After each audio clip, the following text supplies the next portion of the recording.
वजूद तेरा जो मिटाने चला कोई, वो खाक में मिल जाएगा। शोला है तू, आग है वो, जो उन सब को राख कर जाएगा। जो चाहिए है मंजिल तूने, उस तक लड़कर ही जा पाएगा। मुसीबत लाख आए पथ पर, उन सबको मात दे जाएगा। ऐसा भी नहीं कि हर घड़ी तू सफलता ही पाएगा। हिम्मत वही है, जब हार कर भी हौसला ना डगमगाएगा। हार कर जो टूटे तो कभी तो सबको खुद से दूर पाएगा। पर याद रख, टूटकर जो फिर जुड़ा, तू तुझसे बेहतर कौन कहलाएगा। संग हो या ना हो कोई साथी, वादा कर खुद से चलता चला जाएगा। रुकेगा नहीं किसी पहर, बस लड़ता चला जाएगा। मत सोच अकेला है तू, वहाँ तक ना पहुँच पाएगा। जब खुद खुदा है तेरे साथ, तो तू अकेला कहाँ रह जाएगा। और आज मेरी सुबह से तो पढ़ाई मैंने की ही नहीं मानो, और शाम 5:30 बजे मैंने ये वीडियो रिकॉर्ड किया है, जो कि मैं बाज़ार से सामान लेकर आई थी। और मैं वहाँ पे पैसे तो दे आई, लेकिन संतरा लाना भूल गई। कि आपके साथ भी ऐसा होता है? मेरे साथ पता नहीं क्यों आजकल बहुत हो रहा है, और भूल जाती हूँ बहुत ज़्यादा चीज़। जैसे मम्मी के यहाँ गई थी तो बार बार रास्ते में याद आ रहा था। जैसे एक बार फ़ोन भूल गई, फिर भाई लेने के रास्ते से, आधे रास्ते से दोबारा हस्बैंड के जैकेट में चाबी था तो वही भूल आई। फिर वो मैं जब बस स्टैंड पे पहुंचने वाली थी तब याद आया, तो फिर दोबारा भाई लेने गया। और इनको तो तब भी नहीं याद है। मैं तो सोची चलो कम से कम घर जाने से पहले याद आ रहा है तो ले आते हैं। फिर भी मैं स्टैंड भूल गई वहीं पे। मैंने कहा चलो वो बाद में आ जाएगी, और पता नहीं क्यों ऐसा हो रहा है, बार बार मैं भूल जाती हूँ कुछ भी चीज़। और मैं यहाँ पे चटनी पैक कर रही थी, और उसके बाद मेरे को हस्बैंड के पास इसे लेके जाना है। और यहाँ पे मैं पहले जो पढ़ रखी थी उसे रिवीजन कर लेती हूँ। ऐसे मैं जब काम करती हूँ तो मैं कुछ जो रिवीजन करने वाला होता है तभी रिवीजन काम के साथ रिवीजन कर लेती हूँ, क्योंकि मुझे बाहर जाके तो कोई काम करना नहीं है कि चलो हाँ बाहर जाके कर रहे हैं तो कर नहीं सकते घर में।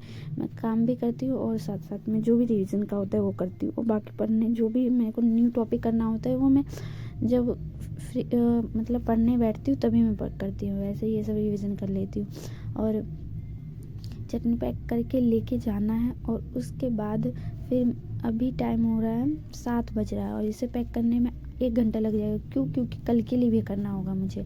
तो इतने में मेरे जो भी मैंने पहले का है वो रिवीजन भी कर लूँगी, धीरे धीरे करूँगी, लेकिन रिवीजन भी हो जाएगा और मेरा काम भी होता चला जाएगा। और आपको पता है हाउसवाइफ है तो करना तो पड़ेगा ही। और लोगों को क्या लगता है कि हम घर में बैठे हैं, मज़े करते हैं, न्यूक्लियर फैमिली में है तो, लेकिन ऐसा नहीं होता। सब लड़कियाँ एक जैसी नहीं होती हैं। कोई कोई अपने सपने को पाने के लिए ना बहुत मेहनत करती है, लेकिन ये समाज है, समझेगा थोड़ी ना किसी को। और हमें समझाने की भी ज़रूरत नहीं है कि कौन क्या मेरे बारे में सोचता है। नहीं बताने की ज़रूरत। अगर तुम्हें अपने पता है तुम खुद में सही हो तो किसी को कुछ मत समझाओ। बस अपना काम जो भी है तुम्हें अपना करते जाओ। 8:30 बजे के करीब में मैं यहाँ पे फिर पढ़ने के लिए आई थी। मैं कहा चलो जो ही टाइम है उसमें पढ़ लेते हैं। और मैं सुबह से इसलिए नहीं पढ़ी क्योंकि कल शाम को मेरे को रात में ही बहुत फीवर सा लग रहा था, कुछ भी करने का मन नहीं कर रहा था, बस रेस्ट की ज़रूरत थी बॉडी को। तो फिर मैं कही कि चलो कोई नहीं, मैं खाना वगैरह भी नहीं बनाई और सो गई। हस्बैंड जब आए तो खाना बनाए, खाए, मुझे भी दिए, फिर मैं खाई और सो गई थी। बस इतना ही किया था रात को, क्योंकि बॉडी बहुत थक सी गई थी। मम्मी के वहाँ से आई थी, उसके बाद काम ही काम हो गया था। तो फिर मैं कही चलो रेस्ट करते हैं। वही हुआ, रेस्ट की तो बॉडी को रिलैक्स मिला तो फिर ठीक हो गया। और फिर सुबह से हस्बैंड चले गए हुए थे, क्योंकि वहाँ पे उद्घाटन था, वहाँ चले गए थे। तो फिर मुझे ही सारा काम करना पड़ा।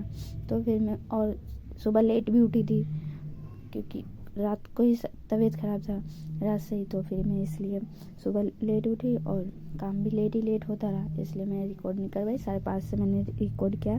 और रात को भी मैं ये जो कहते हैं कि नहीं, मेरे को थोड़ा भी टाइम नहीं मिलता है कि इधर उधर वेस्ट करने का। और बाहर में चोर भी आ रखा था, मेरे पास इतना हिम्मत नहीं कि सब कह रहे थे कि चोर आया, पकड़ा गया, सब पिटाई पड़ी। मैं भी हिम्मत इतना समय नहीं कि मैं जाकर उसे देखूँ। क्योंकि मैं सोच रही थी कि जाऊँगी देखने तो ये काम लेट हो जाएगा। और सब देख के आ गए थे। फिर मैंने पूछा कि क्या हुआ, कैसे पकड़ा गया। तो बता रहे कि इतना मारा है, इतनी बुरी तरीके से मारा है कि कुछ पूछो नहीं। और तब जाके मैं देखी कि क्या हुआ, चलो देखते हैं। सब देख के आ चुके थे, मुझसे कह रहे जाके देखो, तो फिर मैं गई और बहुत मारा था। अगर पकड़ा गया तो तुम उसे पुलिस के हवाले कर देते ना। वो मैं शॉर्ट वीडियो में आपको दिखाऊंगी। और यहाँ 10 बज चुका है और मैं हस्बैंड भी आ गए थे और मैं कपड़े डाल दी क्योंकि सुबह से धोने हैं, और जब डाल दो तो अच्छा रहता है। और यहाँ पे खाना खा लिए थे। अभी 10:30 से भी ऊपर हो रहा है और मैं इसे तकिया में खोल लगाना और सोना है।